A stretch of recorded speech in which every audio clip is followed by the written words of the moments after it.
안녕하세요. 오늘도 사연살롱을 찾아주셔서 감사합니다. 저는 가족이란 이름으로 시댁의 뱁새 같은 모습을 봐주었다가 큰일을 치르고 정신을 차린 40대 여성입니다. 뱁새라고 하니 여러분들은 어떤 말이 떠오르시나요? 뱁새가 황새 따라가면 가랑이 찢어진다. 이 말이 떠오르지 않으신가요? 저희 시댁의 모습은 뱁새 그 자체였어요. 사실 저희 시댁의 이런 모습은 제가 결혼 생활을 10년이나 하고 이혼을 했거든요. 전혀 모르고 있던 사실은 아니었어요. 시댁 사람들은 은근히 그들의 뱁새 같은 모습을 흘리고 있었죠.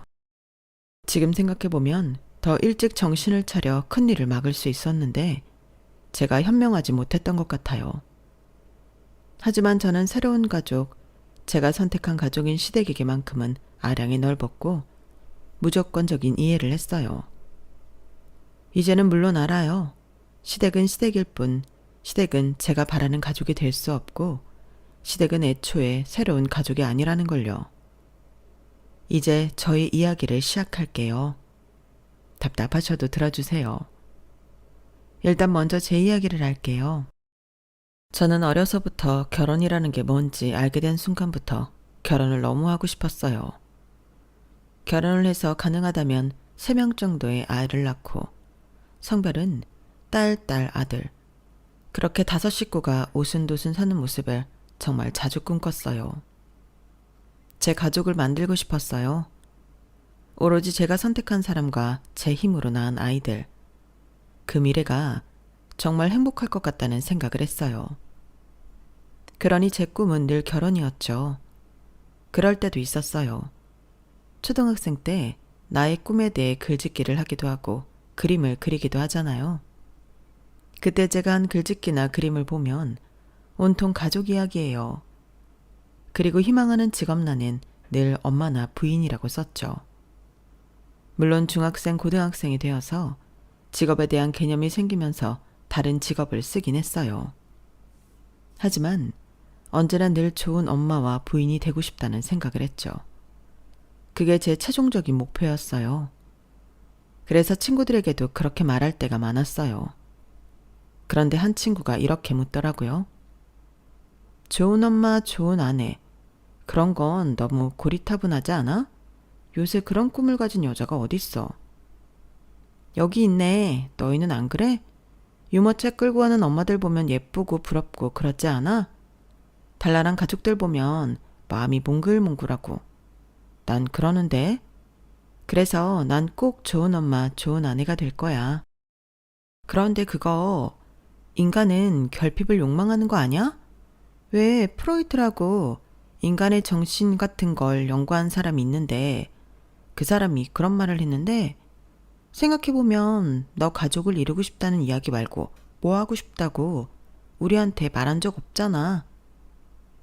저는 친구의 그 말을 듣고 그 순간 얼어버렸어요. 그럴 수밖에 없었어요. 사실 저에겐 친구에게 말하지 못한 비밀이 있었거든요. 그리고 단 한 번도 그 비밀이 저에게 결핍이라고 생각해 본 적이 없었어요. 그리고 프로이트? 당연히 몰랐죠. 애초에 저는 심리학에 그다지 관심이 있지도 사람의 심리에 관심이 있지도 않았거든요. 물론 지금도 마찬가지고요. 하지만 친구의 그 말은 저를 바닥으로 내려앉혔어요. 그러자 친구도 그냥 해본 말이라며 미안하다고 하더라고요. 아마 거기에 있던 친구들은 모두 제 가정사를 예측했을 거예요. 정확히 무슨 일인지는 몰라도 적어도 제 가정에 무슨 일이 있었다는 것을 알았겠죠. 저는 들켰다라는 생각과 스스로 놀라서 어쩔 줄을 몰랐어요. 그리고 집으로 돌아와 곰곰이 생각해봤죠. 사실 저희 엄마는 제가 16살이었을 때 그해 여름에 집을 나갔어요. 지긋지긋해. 이렇게 가난하게 지내는 거 아주 지긋지긋하다고. 내가 언제까지 이런 상표도 모르는 옷을 입어야 하고 언제까지 하지도 못하는 요리를 해야 해? 그리고 이건 어디서 주워온 건데? 이 집은 아무리 청소를 해도 또 해도 집이 낡아서 먼지투성이야. 나 이제 도무지 감당할 수가 없다고. 그리고 너 그만 좀 울어. 내가 너 때문에 하던 공부도 그만두고 이러고 살고 있는데 대체 뭐가 억울해서 그렇게 우니? 정말 지긋지긋해. 아침에 일어나는 게 얼마나 지옥 같은 줄 알아? 내가 뭘 포기하고 여기에 왔는데. 나 오늘부로 여기 떠날 거야. 아버지한테 갈 거야. 자존심 이딴 거 다 필요 없어. 여기서 살 바엔 아버지한테 가서 길 거야. 나 찾지 마. 죽어도 찾지 마. 엄마는 하교를 한 저와 퇴근을 한 아빠 앞에서 그렇게 말하고 정말 집을 나갔어요. 그때 저는 에어컨이 없는 저희 집에서 공부를 하기 힘들어 아빠가 퇴근할 때까지 도서관에서 공부를 하고 있었거든요. 엄마는 그런 저희가 돌아올 때까지 기다린 것 같더군요. 그때 저희 아빠와 분식집에서 저희가 먹을 김밥이며 떡볶이, 순대 같은 걸 사왔는데 그래서 아빠가 먹고 이야기하라고 식탁을 펼쳤는데 엄마는 차갑게 웃었어요. 그딴 음식도 그만 먹고 싶다고. 그게 얼마나 몸에 안 좋은지 알아? 그렇게 말하고 캐리어를 끌고 집을 나갔어요. 정말 더운 여름이었어요. 저와 아빠는 더운 여름에 집을 나간 엄마를 걱정하며 식탁에 앉아 사온 음식을 먹었죠. 사실 그때 저는 울고 싶었어요. 엄마가 저런 이야기를 한 게 처음이 아니었지만요. 초등학교 그림 그리기 시간엔 가족을 그리기도 하죠. 저는 맨날 그 시간에 거짓 그림을 그렸어요. 저희 엄마의 표정을 매번 인자하게 웃는 얼굴로 그렸거든요. 그건 거짓 그림이에요. 저희 엄마는 매일 인상을 쓰고 있었어요. 설거지를 할 때도 청소를 할 때도 아빠에게 돈을 달라고 말할 때도 샤워를 오래 한다고 저를 혼낼 때도 언제나 인상을 쓰고 있었어요. 그러니까 거짓 그림이죠. 하지만 있는 사실대로 그릴 수는 없었어요. 어떻게 사실대로 그릴 수 있겠어요? 그리고 나중에 제가 하찮다라는 단어를 알게 되면서 엄마는 저희 아빠와 저를 하찮게 봤다고 그래왔다는 걸 알았죠. 저는 엄마와 단둘이 집에 있는 게 힘들었어요. 엄청 긴장했거든요. 중학생 때보다 어릴 땐 엄마의 관심을 끌려고 앞에서 춤도 추고 그랬던 것 같은데 초등학교 고학년부터는 눈치만 봤어요. 엄마가 터지지 않게, 만두처럼 터지지 않게 조심해야 해. 늘 그렇게 생각했죠. 하지만 그렇게 행동한다고 미숙한 어린아이가 완벽했을까요? 늘 엄마는 만두처럼 터져서 저를 나무랐어요. 그것도 일상이라면 일상이었죠. 그리고 아빠가 오면 타겟은 아빠가 되었죠. 늘 그런 식이었어요. 그러다 보니 저는 대체 엄마가 왜 아빠와 결혼을 했는지 이해할 수 없었어요. 하지만 매번 아빠에게 물어보지 못했죠. 어마어마한 사실을 들을 것만 같았거든요. 이를테면 저를 가져서 어쩔 수 없이 사랑하지 않는 두 사람이 결혼을 했다는 흔한 이야기요. 그 이야기를 들을까봐 겁이 났어요. 그렇게 묻지 못한 상태로 엄마가 집을 나갔죠. 엄마가 집을 나간 건 그때가 처음이었어요. 엄마는 아무리 저희 부녀를 하찮게 봐도 집을 나가진 않았어요. 자주 외출도 하지 않았어요. 늘 집에만 있었죠. 때로는 친구가 없나 싶기도 했어요. 하교하는 길에 보면 아줌마들이 모여서 차를 마시고 그러잖아요. 저희 엄마는 그런 게 없었죠. 생각해보면 엄마가 웃는 얼굴을, 편안한 얼굴을 본 적이 없는 것 같아요. 늘 인상을 쓰고 늘 윽박지르고 그랬죠. 그래서 엄마가 집을 나간 그날 저는 아빠에게 물었어요. 아빠, 엄마랑 왜 결혼했어? 엄마는 아빠를 사랑해? 그럼 당연하지. 당연히 사랑하지. 지금은 아빠가 너무 못해줘서 못나서 그러는 거야. 너희 엄마가 얼마나 착한데 그걸 네가 쏙 빼닮았고 다 아빠가 잘못해서 그러는 거야. 너는 아무 잘못 없고 그러니까 이거 빨리 먹어. 사랑하는데 어떻게 한 번을 안 웃어? 아빠 보고 웃는 거 나 한 번도 본 적 없는데 아빠는 엄마 웃는 걸 본 적이 있단 말이야? 당연히 있지. 얼마나 잘 웃었는데. 말도 안 돼. 엄마가 요새 너무 힘들어서 그래. 엄마 여기에 가족도 없고 친구도 없잖아. 혼자 얼마나 외롭겠어? 너도 친구들이랑 놀고 공부하느라 바쁘고 아빠도 바쁘고. 그러니까 셈이 난 거야. 너희 엄마도 옛날엔 친구 많았어. 공부도 잘하고 예쁘잖아. 그리고 엄마는 지금 아빠 도와준다고 예전에 하던 공부도 다 그만두고 아빠한테 온 거야. 그리고 예쁜 너를 낳고 네가 다 크고 공부를 하니까 아무래도 다시 공부가 하고 싶나 봐. 아빠가 더 노력해야지. 엄마가 하고 싶은 대로 다 하게 해줘야지. 그럼 나 때문에 결혼한 건 아니네?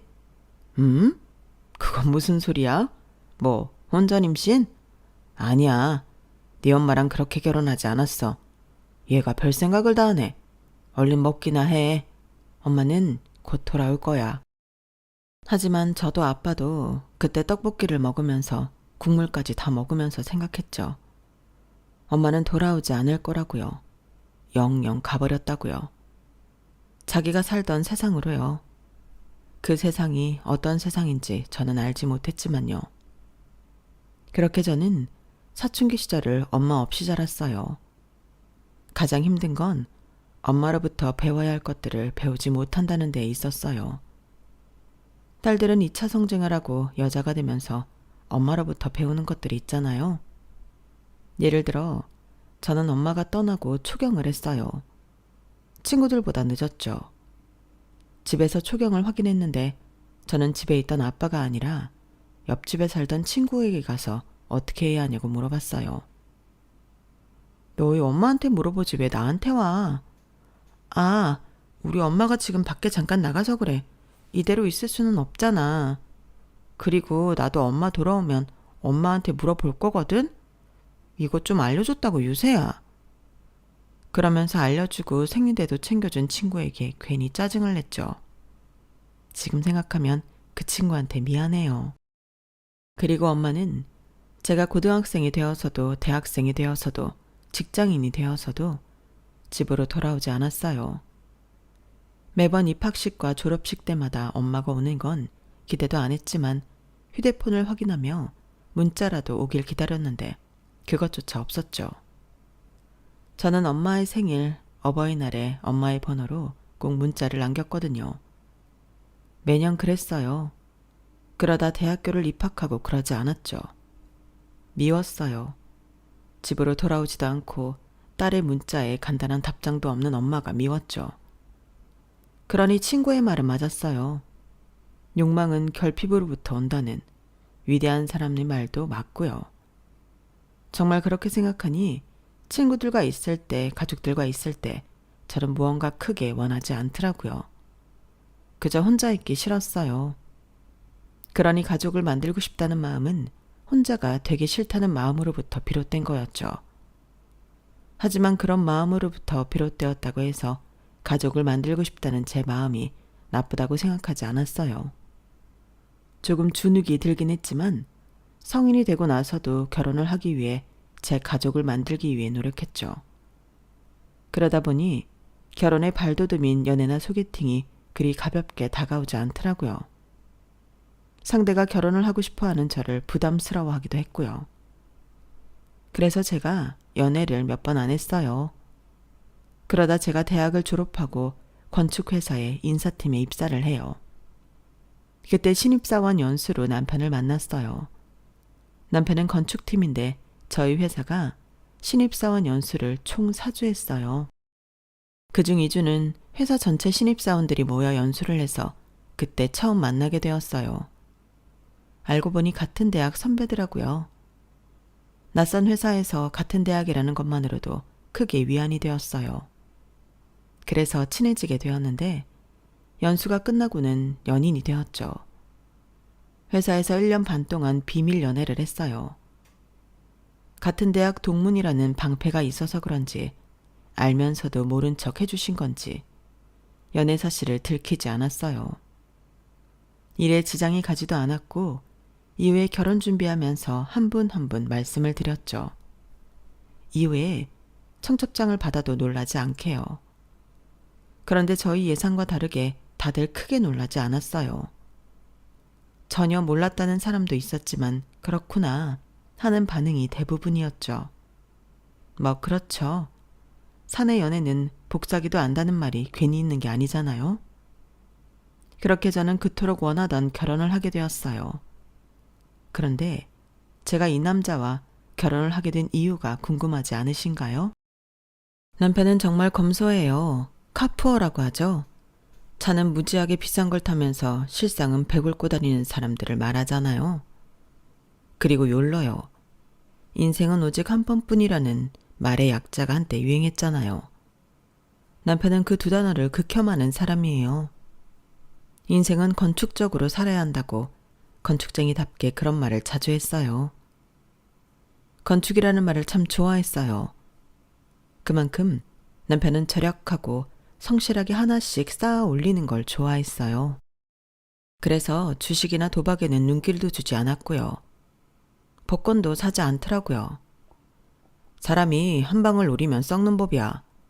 그런 말을 하더라고요. 그래서 이 사람과는 결혼을 해도 되겠다 싶었어요. 그리고 제가 남편과 함께 재미로 타로를 봤거든요. 참 좋은 운명이네요. 여자분은 거목이지만 물이 없고 남자분은 가시나무인데 물이 많아요. 물을 주고받으면서 서로 상생하기 좋은 운명이에요. 그리고 여자분, 1년 뒤에 결혼할 거라고 하네요. 축하드립니다. 그 이야기가 제게는 농담 같지 않았어요. 제가 좀 융통성이 없거든요. 거목이라는 말이 딱 맞게 말이에요. 반면에 남편은 가시나무의 가지처럼 많은 선택지를 만들어 놓고 우선순위도 정해놓은 사람이라 제게 도움을 준 적이 한두 번이 아니에요. 그리고 남편이 될 사람에게 저의 가정사를 말하지 않을 수 없어 털어놓았는데요. 저는 이야기를 하면서 도중에 그만둘까, 농담이라고 할까 이런 생각이 수없이 들었어요. 하지만 남편은 표정 하나 바뀌지 않았어요.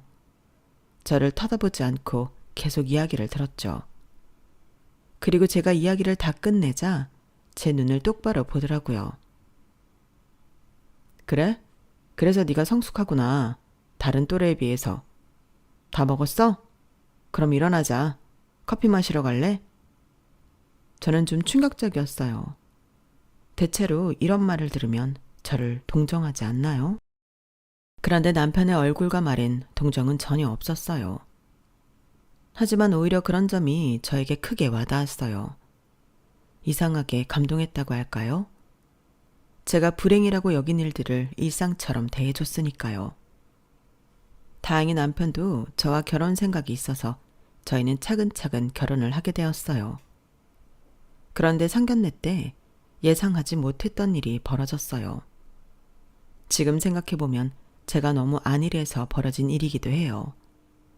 시어머니가 아빠 옆자리가 비어있는 걸 보고 제게 묻더라고요. 어머니는 안 오신 건가요? 그 말을 들은 제가 무심코 남편 얼굴을 봤는데 남편이 저를 의아하게 보더라고요. 저는 그 순간 아차했어요. 저희 부모님이 이혼을 하지 않았거든요. 그리고 남편에게도 그렇게 말했고요. 그러니 시댁에선 이혼을 하지 않은 서류상 친모인 저희 엄마가 당연히 올 줄 알았던 거예요. 제가 무척 당황했어요. 아무 말도 하지 못했죠. 그리고 저희 아빠가 당황한 제 손을 잡았어요. 아, 지영이 엄마는 이 자리에 안 올 겁니다. 그리고 결혼식에도 안 올 거고요. 저희가 별거한 지가 오래지만 사실 이혼한 것과 다르지 않습니다. 이 말씀을 제가 먼저 드렸어야 했는데 죄송합니다. 아니, 결혼식에도 오지 않는다고요? 아무리 별거를 오래 했어도 하나뿐인 딸 아닙니까? 결혼식 부모석에 빈자리에 있는 거 사람들 입에 오르내리기 좋습니다. 웬만하면 두 분이서 이야기해 오라고 하는 게 좋지 않겠습니까? 딸이 하나라고 들었는데 너무하시네요. 요새는 이혼을 해도 별 껄끄럽고 생각한 관계 아니면 참석한다고 하던데 두 분 사이에 무슨 큰일이 있으셨나요? 그런 이야기는 제가 아들에게 듣지를 못해서. 지영아, 무슨 일이 있었니? 시어머니가 제게 묻는데 저는 고개를 숙일 수밖에 없었어요. 그렇게 상견례는 한마디로 망쳤어요.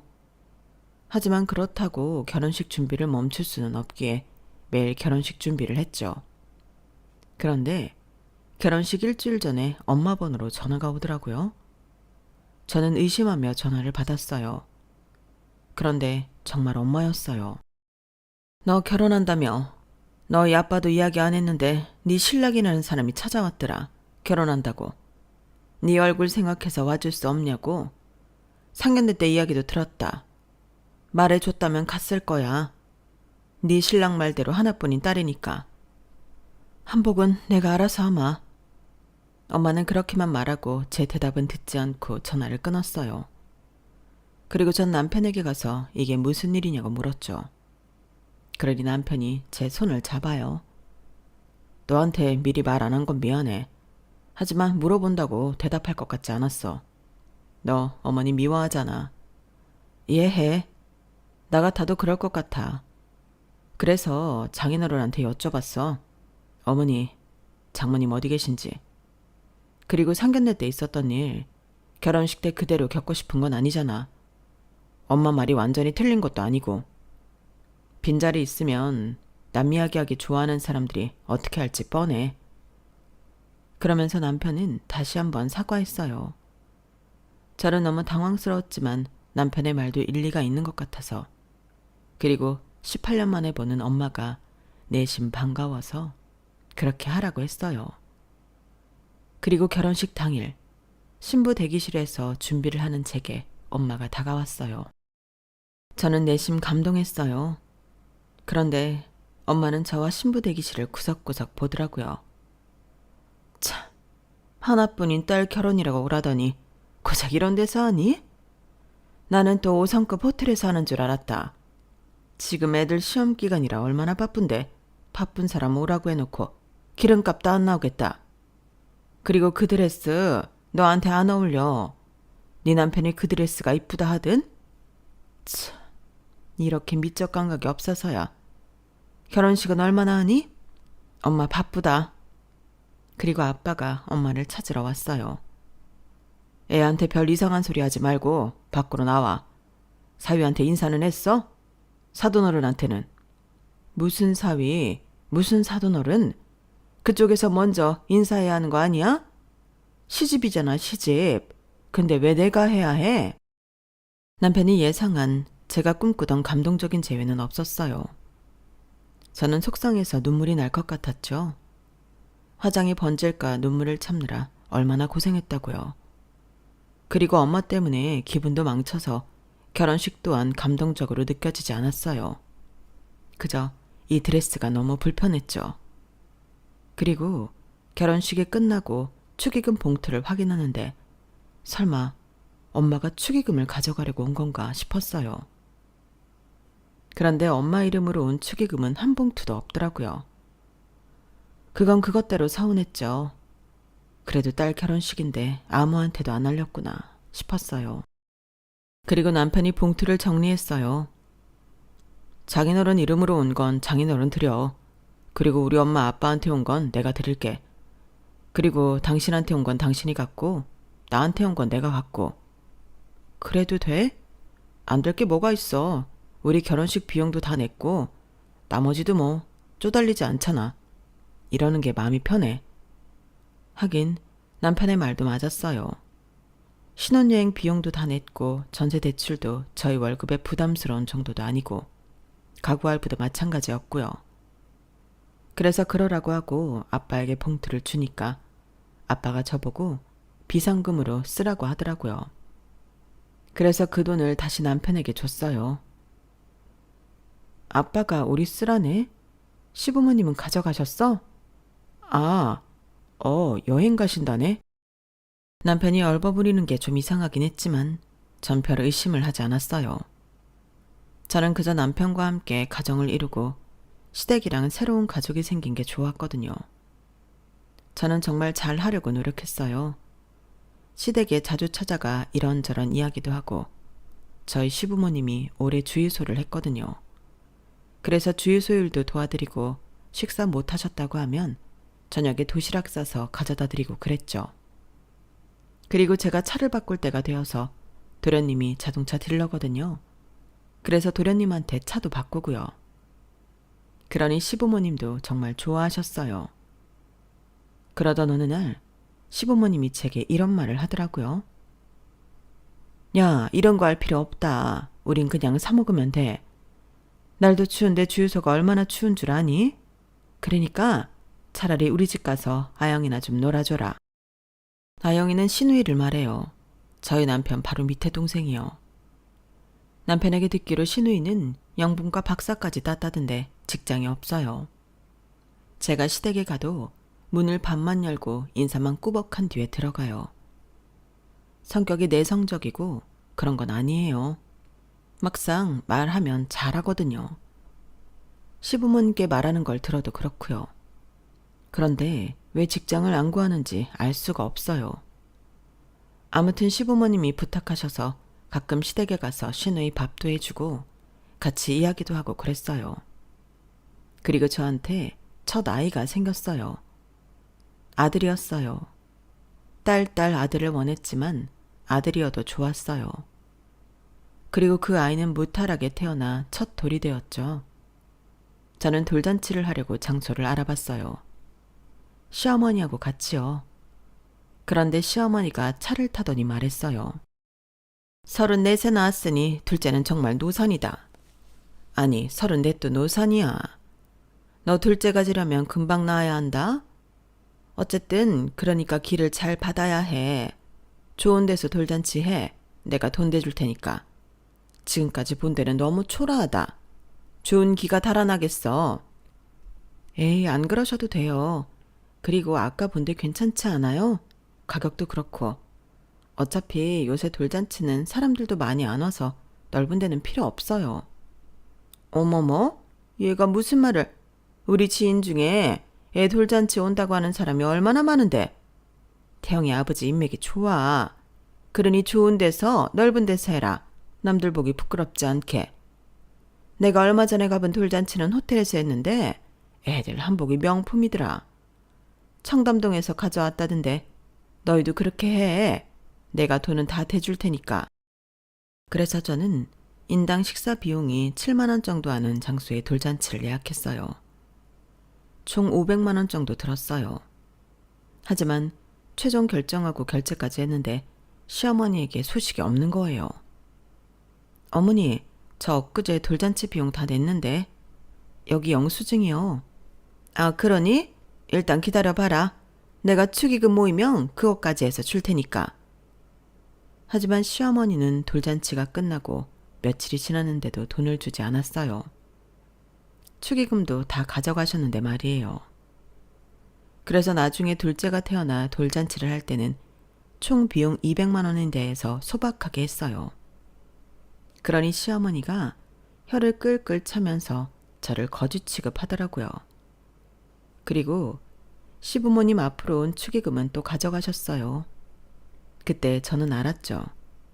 저희 시부모님 돈 앞에서는 얼굴이 바뀐다는 걸요. 생각해보면 같이 외식을 할 때 식사 비용을 먼저 내신 적이 단 한 번도 없어요. 너무 구차해 보이나요? 그래도 나름 그 연세까지 일하는데 자식들 며느리 한 번 사줄 수 있잖아요. 그런데 지갑이 열리질 않더라고요. 그러다 시아버지가 오래 운영하신 주유소를 정리하셨어요. 시부모님은 인근 마을로 이사를 가셨죠. 땅을 사서 그 땅에 집도 짓고 작은 펜션도 주채 지으셨어요. 설계는 건축 일을 하는 남편이 했고요. 그런데 공사를 앞두고 남편이 말했어요. 우리 부모님 집 짓는데 얼마 보탤 수 없을까? 사실 우리 부모님 나 공부시키고 동생들 공부시키고 또 아영이는 대학원까지 보내느라 모으신 돈 거의 없거든. 대출 받으시겠다고 하는데 이제 벌이도 마땅치 않고 투자한다고 생각하고 안 될까? 투자? 그런 펜션 벌이 중 몇 프로 가져올 건데? 그리고 그걸 우리만 보태? 아영이랑 도련님은? 아영이는 알다시피 일을 안 하잖아. 그리고 태수는 지금 결혼 자금 모으느라 보탤 돈도 없고. 자기 왜 이렇게 냉정하게 굴어? 당신 부모 일이라도 이럴래? 그리고 펜션이야 나중에 우리가 물려받을 수도 있잖아. 아니 확실히 우리 부모님 돌아가시면 우리 명의가 될 거야. 내가 설계하고 다 했는데. 그러니까 투자한다고 생각하고 어떻게 안 될까? 그런데 알고 보니 이미 투자는 했고 시아버지 차도 신형 SUV로 바꿔주었더라고요. 제가 어떻게 이럴 수 있냐고 화를 냈어요. 부부 사이에 있을 수 없는 일이라고요. 그러니 되려 저에게 화를 내더라고요. 아니, 내가 내 돈으로 부모님 집 짓는데 투자하고 차 바꿔주겠다는데 왜? 당신 돈 한 푼 안 들어갔어. 걱정하지 마. 그리고 우리 아빠 그 차 10년은 더 탔어. 알아? 자기는 5년도 안 되어서 차 바꾼 주제. 넌 되고 우린 안 돼? 내 차는 중고차였잖아. 연식이 2012년이었다고. 어쨌거나 우리 부모님이 작은 주유소 하면서 우리 삼남매 키우느라 얼마나 고생했는데 내가 이 정도 효도도 못해? 그러게 애초에 순정적으로 나왔어야지. 그리고 내가 말했잖아. 결국엔 내 땅, 네 땅 되는 거라고. 나중에 우리가 살 집이고 우리가 관리할 펜션이라고. 왜 이렇게 답답하게 굴어? 그걸 당신이 어떻게 장담해? 약속 받아낼 수 있어? 각서라도 쓸 수 있냐고. 그렇게까지 하면 내가 투자할게. 각서 받아내. 알았어? 그러자 남편은 저와는 도무지 말이 안 통한다며 방을 나갔고 그날은 소파에서 자더라고요. 그리고 저는 혼자 방에 남아 울었네요. 돈이 아까워서가 아니에요. 투자할 수 있죠. 노후를 생각하면 나쁘지 않은 선택지고요. 하지만 일단 상의하지 않고 돈을 보탰잖아요. 그리고 저희 형편이 그리 넉넉하지 않아요. 둘이 살다가 넷이 되니까 지출이 만만치 않더라고요. 그리고 효도하는 거라는 남편의 말을 들으니 순간 저희 아빠가 생각이 나서 눈물이 왈칵 쏟아지더라고요. 저희 아빠도 만만치 않게 힘들게 저를 키웠어요. 그래도 시부모님은 부모 잘 만나 땅을 얻어 주유소를 했지만 저희 아빠는 3번에 이직을 했어요. 처음엔 제약회사였고 다음이 보험회사, 그리고 다음이 타이어 공장이었어요. 원래 저희 아빠는 운동을 했어요. 무슨 운동이었는지는 모르지만 집안 형편이 어려워져서 운동을 계속하지 못하고 운동만 했으니 공부를 못해서 대학도 가지 못하고 바로 취직을 했어요. 제약회사는 할아버지 지인이 임원으로 있어서 취직할 수 있었어요. 그리고 이직을 여러 번 한 것은 처음 하는 영업일에 적응을 못해서 실적이 나지 않았기 때문이에요. 한마디로 잘렸죠. 아빠는 영업을 하면서 스트레스를 많이 받았어요. 친구도 지인도 전부 잃었죠. 그래서 아빠는 마지막에 타이어 공장을 다니면서 그제야 무사한 일했어요. 애초에 이런 데에서 일을 할 걸 그랬다. 나는 이 기계를 다루는 일에도 자격이 필요하다고 생각했는데 그냥 사지 멀쩡하면 할 수 있는 일이란 걸 알았다면 애초에 이 일을 했을 거야. 아빠는 요새 너무 행복하다. 그러니 공장 다닌다고 안타깝게 생각할 거 없어. 그리고 저희 아빠 차에 대해서도 할 말이 많아요. 저희 아빠는 6년 된 중고차를 제가 초등학생 때 사서 고등학생 때까지 탔고 지금 타는 차는 15년 정도 되었어요. 오히려 바꿔야 할 차는 저희 아빠 차 아닌가요? 게다가 저희 아빠는 제가 결혼을 하고 불이 나게 12평짜리 빌라로 이사를 갔는데 알고 보니 그 전에 살던 집은 반전세였더라고요. 그리고 와이프 없이 사는 남편은 왜 이렇게 비굴해 보이는지 아빠가 제 출가 이후 살도 많이 빠져서 더 그래 보이더라고요. 그리고 제가 미련하게 느껴졌어요. 그래서 아빠에게 차를 선물했어요. 외제차로 사드렸어요. 그리고 공장에서 일해 고된 아빠를 위해 안마기도 선물 드렸죠. 최고급형으로요. 그리고 그걸 남편이 알게 되었고 순차적으로 시부모님 귀에도 들어갔어요. 너희 아빠 차 바꿔줬다며. 그것도 외제차로? 그리고 요새 선전하는 최고급 안마기도 사주고? 다음엔 뭐 해줄 거니? 다음엔 집이라도 사주려고? 언니, 그렇게 돈 많으면 저도 좀 해주세요. 나도 외제차 몰고 싶다. 엄마, 우리 안마기 바꿀 때 안 됐나? 그러더니 시어머니와 시누이는 제 앞에서 제 험담을 했어요. 제 배포가 작다는 둥 융통성이 없다는 둥. 나중엔 남편이 불쌍하다는 말도 하더라고요. 저는 그 자리에서 짐을 챙겼어요. 어머니, 그리고 아영아, 제발 적당히 좀 하세요. 제가 뭘 그렇게 잘못했나요? 맞아요. 저 이 집 짓는데 비용 보태기 싫었어요. 애들 키우는 게 한두 푼도 아닌데 악착같이 모은 돈 깨고 싶지 않았다고요. 그런데 남편이 그러더군요. 자기 돈으로 효도하는데 뭐 어떠냐고요. 그래서 저도 그렇게 한 거예요. 다 제 돈으로 아빠 차 바꿔드렸어요. 왜요? 그러자 시부모님 시누이 벙쪄서 아무 말도 못하더라고요. 하지만 그 이후 시어머니와 시누이는 저를 무시했어요. 빈정상한 게 1년은 더 갔죠. 두 사람 다 2월이 생일인데 그때 제가 금팔찌를 해주기 전까지 그랬어요. 그리고 제게 있을 수 없는 일이 일어났죠. 저희 아빠가 그로부터 5년 뒤에 췌장암으로 돌아가셨어요.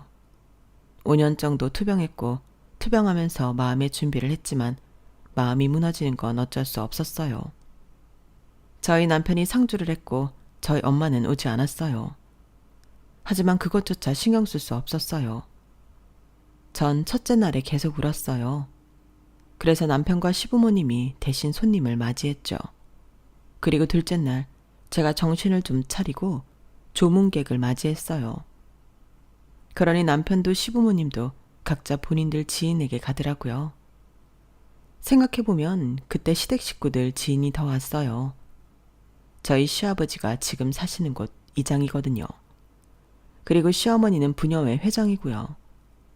첫째 날에 시부모님이 휴대폰을 손에 놓지 못하더니 반이 시댁 손님이었죠. 그리고 다음 날 새벽 시댁에서 저희 아빠 보험금 이야기가 나왔어요. 보험금 수령은 네가 하는 거니? 아니면 아직 이혼 안 한 너희 엄마가 하는 거니? 너희 아빠가 보험회사에서 일해서 그런 것 하나는 꼼꼼하게 했을 텐데. 그러게, 네가 이 약 물고 이혼을 시켰어야지.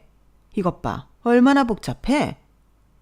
그러게, 뭐 대단한 부인 노릇을 했다고 보험금 다 못 받으면 참. 언니, 엄청 배 아프겠다. 그리고 남편조차 저에게 보험금에 대해 묻더라고요. 아, 그리고 차도 빨리 팔아라. 최대한 빨리 팔아야 돈이 되는 거야. 그리고 네 아빠 살던 집은 어떻게 하니? 설마 그것도 네 엄마한테 가는 건 아니지? 아유, 이래서 가정사 복잡한 애들은 가족으로 두는 게 아니라니까. 유서도 없다니? 시 끝나면 곧장 너희 아빠 집으로 가서 살펴봐. 저는 정말 치욕스러웠어요. 이런 대접까지 받아야 하나 싶었죠. 그런데 시어머니가 이런 말도 하더라고요. 그리고 미리 말해두는데 우리 집의 이름으로 온 조의금 봉투는 우리한테 줘야 한다? 내 아들 손님 것도 빼놓지 말고. 그러기로 했으니까. 엄마, 적어도 300은 되겠는데? 아니 여보, 무슨 소리야. 우리는 겹치는 지인도 있는데. 겹치는 지인? 웃기지 말아라. 너 나중에 애들 크면 회사 그만두게 될 건데 그럼 우리 아들 지인인 거 맞잖아. 사람이 멀리 봐야지. 안 그러니? 그리고 너 결혼할 때 축의금도 안 나눴잖아. 그때 우리 손님이 얼마나 왔는데 결혼식 비용으로 쓴다고 냉큼 가져가 놓고선? 네? 제가요? 그거 다 남편이 가져갔는데요. 어머님 드린다고 했어요. 그래서 저도. 이게 어디서 거짓말이야? 이렇게 가족 사이에 믿음이 없어서 되겠어? 나는 이제 너를 온전히 믿을 수가 없어. 아니 어머니, 제가 대체 뭘 어쨌다고 그런 말씀까지 하세요? 믿음이요? 그렇게 따지면 어머니도 할 말 없죠. 믿음이 있는 가족이 그렇게 하나요? 어제 저 빼고 다들 호텔에서 쉬었잖아요. 저한테 묻지도 않고요. 그건 한 사람이라도 남아 있어야 하니까 그렇지. 이건 너희 아빠 장례식이잖아. 그럼 우리 중 한 사람이 남으리? 아니 아무리 그렇다고 해도 그건 아니죠. 그리고 아빠 돌아가신 와중에 보험금이요? 유산이요? 그게 가족으로서 할 말이에요? 저는요. 그때 누군가가 장례식장 안으로 들어왔어요. 바로 엄마였어요. 엄마가 검은 옷을 입고 신발을 아직 벗지 않은 채로 저희를 보고 있었죠. 이게 무슨 일인가요? 저희 엄마가 물었어요. 그러니 시어머니가 팔짱을 끼고 웃었어요. 제 3자는 빠지시죠? 그런데 저희 엄마 전혀 주눅들지 않고 신발을 벗었어요. 신발장에 가지런히 신발을 두고 아빠의 영정사진 앞에서 절을 하고 조의금을 함에 넣었어요. 그리고 저희에게 왔어요. 제 3자라는 말에 할 말이 없지만 그래도 아직 이혼은 안 했으니까요. 무슨 일 있나요? 멀리서부터 큰 소리가 들리던데요. 그리고 늦은 건 죄송합니다. 제가 소식을 못 들어서. 소식 듣고 정리할 걸 정리하니 이 시간이네요. 엄마는 그런 말을 하며 시댁 식구들 앞에서 고개 숙여 사과했어요. 저에게 너무 낯선 모습이었어요. 그리고 제가 조용히 할 말이 있어서 왔는데 그냥 이 자리에서 말할게요. 오늘 너희 아빠 집에서 유언장 확인했다. 보험금을 너와 나 7대3으로 나누어 상속한다는 이야기랑 집도 차도 나에게 주겠다는 이야기가 적혀 있다구나. 그런데 나는 필요 없어. 나한텐 집도 있고 차도 있고 돈도 있으니 말이야. 그리고 나는 받을 자격이 없어. 네 아빠를 혼자 남겨두고 갔으니까. 그래서 나는 이 모든 걸 너한테 주려 한다. 변호사를 통해 서류를 보내마. 너는 거기에 사인만 하면 돼. 저는 엄마의 말에 무척 놀랐어요. 시댁 식구들도 놀란 건 마찬가지였죠. 그리고 엄마는 제게 제안 아닌 제안을 했어요. 그리고 너는 회사 그만두고 할아버지 회사로 가거라. 할아버지가 큰 도자기 회사를 운영하고 있다는 걸 내가 말했었나? 하지 않았더라도 가거라. 딱 보니 시댁에서 존중받는 것 같지 않으니 나도 마음 편히 네 자리를 만들어 놓을게. 아주 큰 회사다. 오빠 애들한테는 뜻이 없어서 후계자가 필요해. 지금부터 일을 배우면 나중에 물려받을 수 있을 거다. 다음 주부터 출근해라. 제가 벙쪄서 아무 말도 못하니 시어머니가 저에게 눈치를 줬어요. 아우, 사돈어른 당연히 그래야죠. 얘 후계자라잖니. 어서 하겠다고 해. 그럼 우리는 떼돈을 버는 거야. 그리고 그 말을 들은 엄마가 피식 웃었어요. 죄송하지만 그 댁으로 들어가는 돈은 한 푼도 없을 겁니다. 사실 밖에서 무슨 이야기 하는지 다 들었어요. 제 앞에서 순순히 사과하면 이렇게까지 할 생각은 없었는데 제 딸 이제부터 제가 데리고 살겠습니다. 이혼시키겠다는 소리입니다. 하나뿐인 제 딸 이런 대접 받고 사는 거 원하지 않습니다. 물론 제가 키운 건 아니고 제 남편이 다 키웠지만요. 하늘에서 보고 있을 제 남편도 이런 생활 원하지 않을 겁니다. 그러니 이제껏 챙겨주어 고맙다는 말은 하지 않을게요. 그럴 자격 없으니까. 댁도 저도. 그렇게 말하며 엄마는 시댁 식구들을 장례식에서 내쫓았어요. 너는 어쩜 남자 보는 눈이 없니? 날 안 닮았나? 그게 무슨 소리예요? 갑자기 와서 그런 말이 하고 싶어요? 그리고 아까 그건 대체 무슨 말이에요? 말 그대로야. 이해했으면서 뭘 묻니? 하여튼 넌 네 아빠를 닮아서 확실한 걸 좋아하지. 그러면서 엄마는 옛날 이야기를 해줬어요. 아빠의 말대로 엄마는 아빠를 엄청나게 사랑했다는 이야기요. 서로 부지런히 사랑했어요. 하지만 그건 저를 갖고 제가 태어나 목을 가누기 전까지의 일이었어요. 시간이 지나면서 엄마는 깨달았어요. 부잣집 딸인 엄마가 가난한 아빠를 감당하기엔 속이 좁다는 걸요. 엄마는 좁은 집, 중고로 산 물건, 저렴한 것들 이런 게 마음 편히 받아들여지지 않았어요. 그래서 매일 짜증을 낸 거였어요. 그러니까 그를 사랑하지만 그의 주변을 사랑할 수 없는 자신의 좁은 마음에서 비롯된 짜증과 노여움이었죠. 그러다 참다 못해 집을 나간 거예요. 그리고 엄마는 그 점을 저에게 사과했어요. 택시에 올라 후회했지만 돌아갈 자신이 없었어요. 그렇게 엄마는 예전의 생활로 돌아갔죠. 학교로 가 박사학위를 따고 도예과 교수가 되었어요. 그러면서 아빠와는 가끔 연락을 했어요. 미안하다는 말을 가장 많이 했죠. 제가 눈에 밟힌다는 이야기도 했고요. 네 결혼식에서 그런 말을 한 것도 진심이었지만 또 어떻게 보면 진심이 아니었어. 내 하나뿐인 딸이 초호화 결혼식을 했으면 좋겠다는 마음과 차라리 혼자 살아서 내 고통을 겪지 않았으면 하는 마음이 섞였었거든. 그래도 그런 말을 한 건 미안하다. 상처가 되었다면. 그리고 장례식에 늦은 것도 미안해. 네 할아버지 아직도 정정하거든. 그래서 아직도 네 아빠를 미워해. 못 가게 하더라고. 결국엔 나왔지만. 아무튼 미안하다. 그리고 엄마는 변호사를 선임해 줄 수 있으니 소송하고 싶으면 하라고 했어요. 그런 말을 하고 저와 밤새 이야기를 했어요. 그런 뒤에 장례버스에 올라 아빠를 화장하고 추모 공원에 모셨죠. 그때까지 시댁 식구들은 보이지 않았는데요. 저희 집에 있더라고요. 모두 제 발목을 잡고 그리고 고개를 조아리고 사과를 해요. 미안하다. 우리가 너무 잘못했다. 앞으로는 그런 말 안 하마. 조의금 모두 네가 가져가라. 그거에도 성에 안 찬다면 내가 뭐든지 하마. 우리가 뭐든지 할게. 제발 이혼만은 말아다오. 저는 기가 막히더라고요. 이렇게 태세 전환을 하는 시댁 식구들이 웃기고요. 참 웃기네요. 그놈의 돈이 뭐라고. 저 엄마 말대로 할 거예요. 이혼할 거고 할아버지 회사도 들어갈 거고요. 조익은 보니까 딱 300만 원 정도 되던데 그 돈 받고 합의 이혼하죠. 어차피 소송에도 불리한 거 아시잖아요. 유산 상속받은 건 재산 분할에 들어가지도 않고.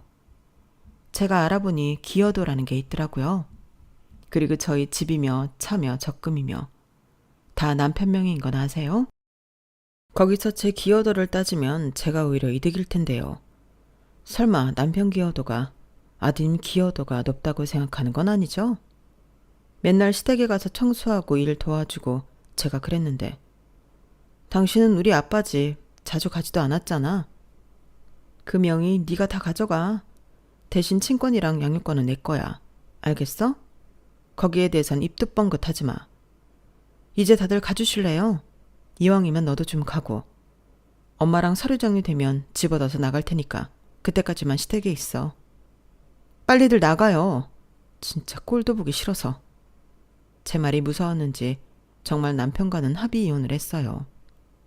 친권도 양육권도 제가 모조리 가져왔고요. 그때 저는 제 시댁 식구들이 덩치만 크고 심장은 콩알만한 사람이라는 걸 알았죠. 저 같았으면 안 되더라도 소송해봤을 텐데 이런 식구들에게 뭘 그렇게 쫄았는지 저도 제가 한심하더라고요. 그리고 저는 난생 처음 보는 할아버지 회사로 들어가 일을 배우고 있어요. 도자기를 전문적으로 배우는 일은 처음이지만 그래도 예쁘고 재밌더라고요. 그리고 넓게 봐서 제가 잘 읽으면 제 아들들도 일자리가 보장된 거잖아요. 요즘 같은 시기에 얼마나 다행이에요. 저는 제 아들들만 보고 열심히 할 생각입니다. 그리고 아마 남편은 재혼도 못할 거예요. 제가 회사에 모조리 다 이야기하고 퇴사했거든요. 누가 이런 시댁에 시집 오고 싶겠어요. 그리고 시부모님이 사는 마을에 부녀회를 통해 소문을 냈어요. 부녀회에서 저희 아빠 장례식에 온 분들이 불만이 많더라고요. 하긴 누가 사돈어른 장례식에 사람을 불러요. 그래서 시아버지는 이장자리에서 내려오고 시어머니도 부녀회에서 퇴출당했어요. 아마 이사를 가실 것 같아요.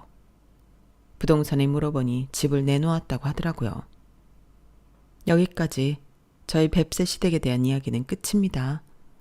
어떻게 보셨나요? 정말 뱁새가 황새 따라하단 가랑이 찢어진다니까요. 저도 제 분수 지키며 열심히 살아가 볼 생각입니다. 제 이야기 들어주셔서 감사드리고요. 모두들 부자 되시고 건강하세요. 여러분, 사연 댓글에 응원과 현명한 조언 부탁드려요. 좋아요와 구독은 저에게 큰 힘이 됩니다. 오늘도 좋은 일 가득하세요.